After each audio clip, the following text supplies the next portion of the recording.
KaraokeBooks. The War of the Worlds. Written by Herbert George Wells. Chapter 19. What we saw from the ruined house. After eating we crept back to the scullery, and there I must have dozed again, for when presently I stirred I was alone. The thudding vibration continued with wearisome persistence. I whispered for the curate several times, and at last felt my way to the door of the kitchen. It was still daylight, and I perceived him across the room, lying against the triangular hole that looked out upon the Martians. His shoulders were hunched, so that his head was hidden from me. I could hear a number of noises, almost like those in an engine shed, and the place rocked with that beating thud. Through the aperture in the wall I could see the top of a tree touched with gold, and the warm blue of a tranquil evening sky. For a minute or so I remained watching the curate, and then I advanced, crouching and stepping with extreme care amid the broken crockery that littered the floor.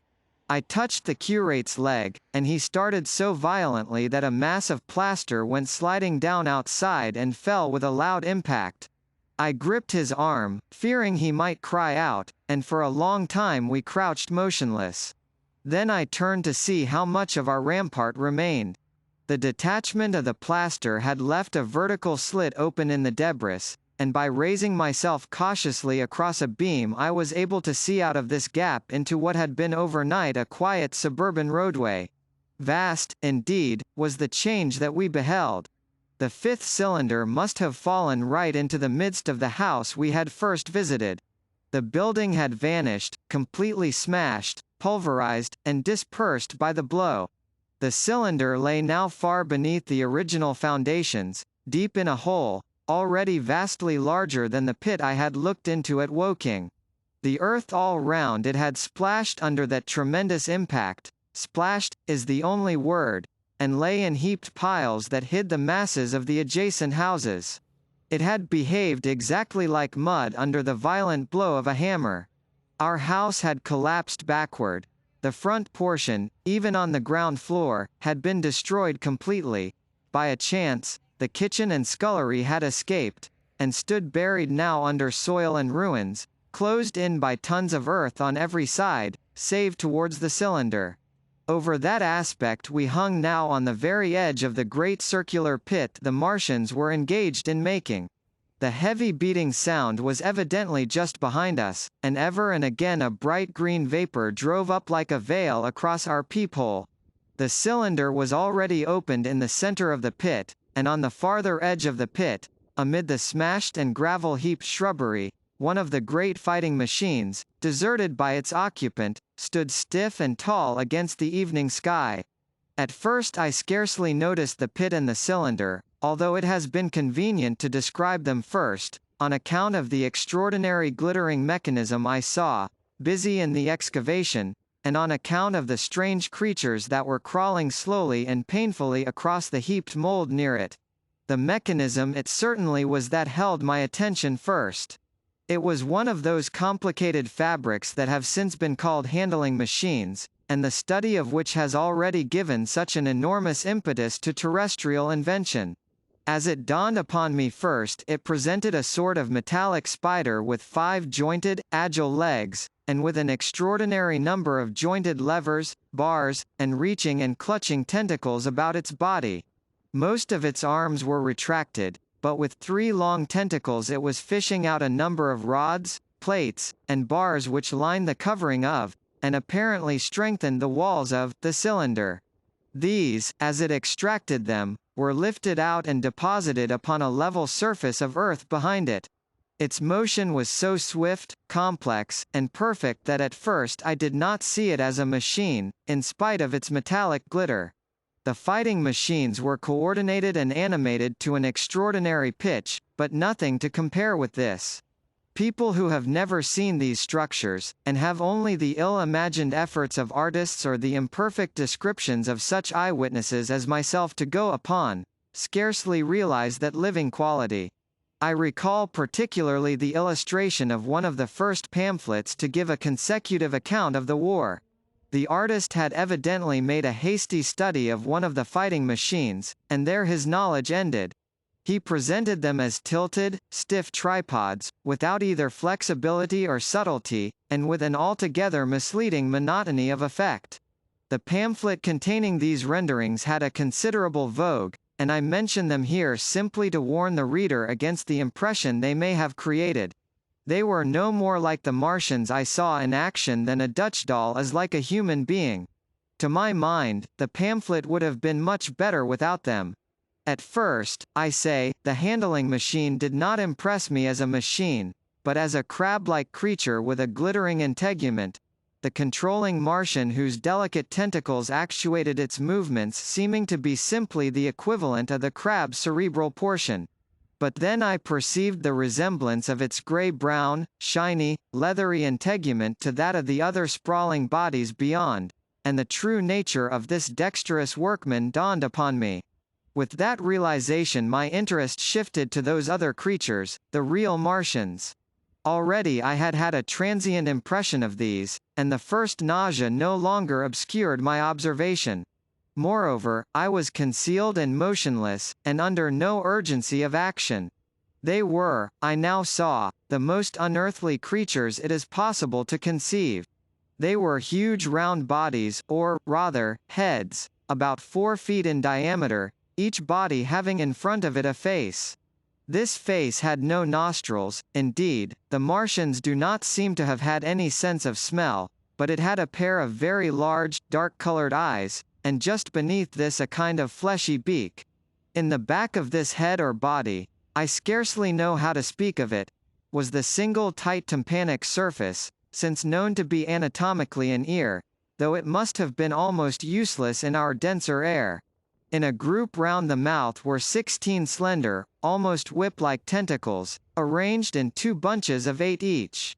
These bunches have since been named rather aptly, by that distinguished anatomist, Professor Howe's, the hands. Even as I saw these Martians for the first time they seemed to be endeavoring to raise themselves on these hands, but of course, with the increased weight of terrestrial conditions, this was impossible. There is reason to suppose that on Mars they may have progressed upon them with some facility. The internal anatomy, I may remark here, as dissection has since shown, was almost equally simple. The greater part of the structure was the brain, sending enormous nerves to the eyes, ear, and tactile tentacles.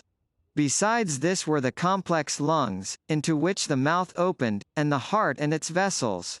The pulmonary distress caused by the denser atmosphere and greater gravitational attraction was only too evident in the convulsive movements of the outer skin.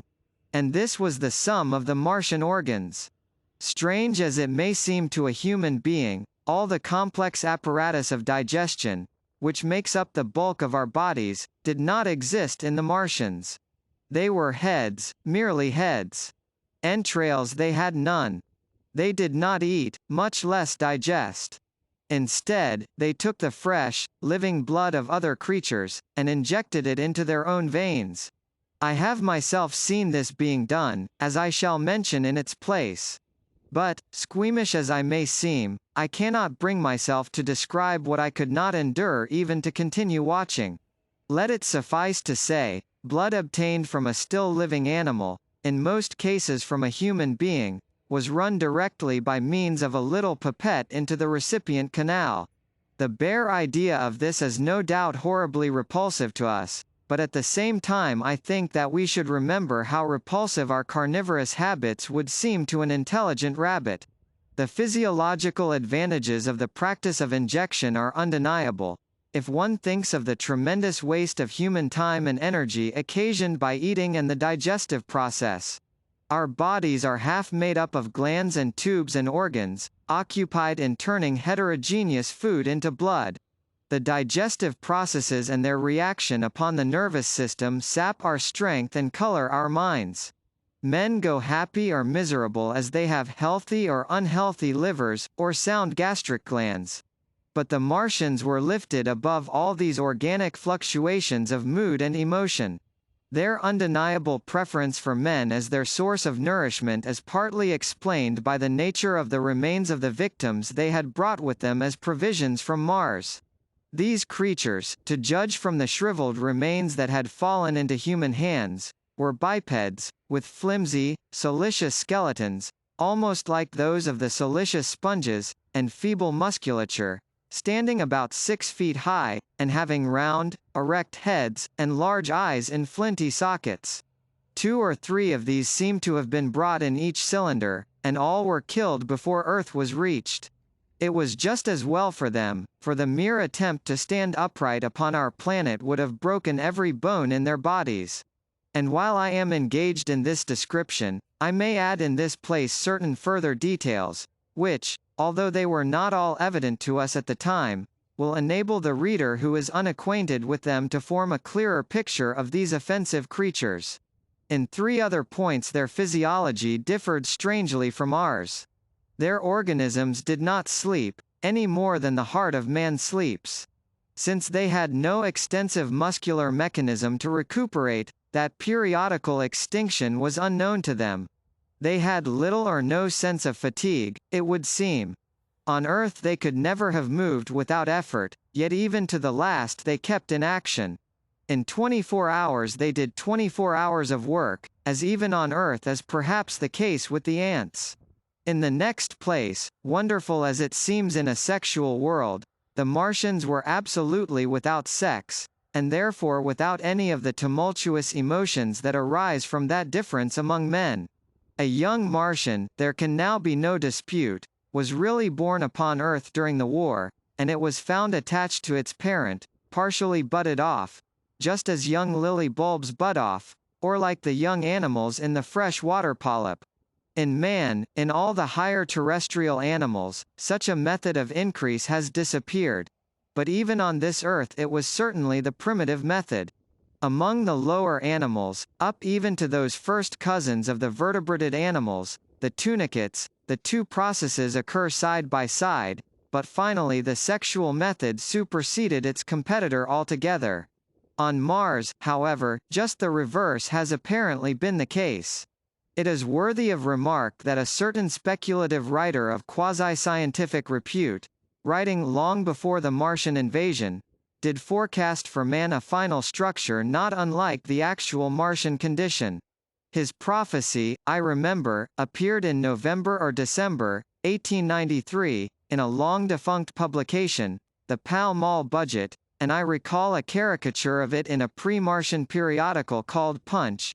He pointed out, writing in a foolish, facetious tone, that the perfection of mechanical appliances must ultimately supersede limbs, the perfection of chemical devices, digestion, that such organs as hair, external nose, teeth, ears, and chin, were no longer essential parts of the human being, and that the tendency of natural selection would lie in the direction of their steady diminution through the conning ages. The brain alone remained a cardinal necessity. Only one other part of the body had a strong case for survival, and that was the hand, teacher and agent of the brain. While the rest of the body dwindled, the hands would grow larger. There is many a true word written in jest, and here in the Martians we have beyond dispute the actual accomplishment of such a suppression of the animal side of the organism by the intelligence. To me it is quite credible that the Martians may be descended from beings not unlike ourselves, by a gradual development of brain and hands, the latter giving rise to the 2 bunches of delicate tentacles at last, at the expense of the rest of the body. Without the body the brain would, of course, become a more selfish intelligence, without any of the emotional substratum of the human being. The last salient point in which the systems of these creatures differed from ours was in what one might have thought a very trivial particular. Microorganisms, which cause so much disease and pain on Earth, have either never appeared upon Mars, or Martian sanitary science eliminated them ages ago. 100 diseases, all the fevers and contagions of human life, consumption, cancers, tumors, and such morbidities, never enter the scheme of their life. And speaking of the differences between the life on Mars and terrestrial life, I may allude here to the curious suggestions of the red weed. Apparently the vegetable kingdom in Mars, instead of having green for a dominant color, is of a vivid blood red tint. At any rate, the seeds which the Martians, intentionally or accidentally, brought with them gave rise in all cases to red-colored growths. Only that known popularly as the red weed, however, gained any footing in competition with terrestrial forms. The red creeper was quite a transitory growth, and few people have seen it growing. For a time, however, the red weed grew with astonishing vigor and luxuriance. It spread up the sides of the pit by the third or fourth day of our imprisonment, and its cactus-like branches formed a carmine fringe to the edges of our triangular window. And afterwards I found it broadcast throughout the country, and especially wherever there was a stream of water. The Martians had what appears to have been an auditory organ, a single round drum at the back of the head body, and eyes with a visual range not very different from ours, except that, according to Phillips, blue and violet were as black to them. It is commonly supposed that they communicated by sounds and tentacular gesticulations. This is asserted, for instance, in the able but hastily compiled pamphlet, written evidently by someone not an eyewitness of Martian actions, to which I have already alluded, and which, so far, has been the chief source of information concerning them. Now, no surviving human being saw so much of the Martians in action as I did. I take no credit to myself for an accident, but the fact is so. And I assert that I watched them closely time after time, and that I have seen 4, 5, and, once, 6 of them sluggishly performing the most elaborately complicated operations together without either sound or gesture. Their peculiar hooting invariably preceded feeding. It had no modulation, and was, I believe, in no sense a signal, but merely the expiration of air preparatory to the suctional operation. I have a certain claim to at least an elementary knowledge of psychology, and in this matter I am convinced, as firmly as I am convinced of anything, that the Martians interchanged thoughts without any physical intermediation. And I have been convinced of this in spite of strong preconceptions. Before the Martian invasion, as an occasional reader here or there may remember, I had written, with some little vehemence, against the telepathic theory. The Martians wore no clothing. Their conceptions of ornament and decorum were necessarily different from ours. And not only were they evidently much less sensible of changes of temperature than we are, but changes of pressure do not seem to have affected their health at all seriously.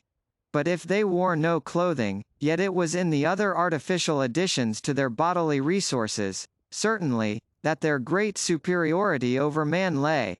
We men, with our bicycles and road skates, our Lilienthal soaring machines, our guns and sticks, and so forth, are just in the beginning of the evolution that the Martians have worked out.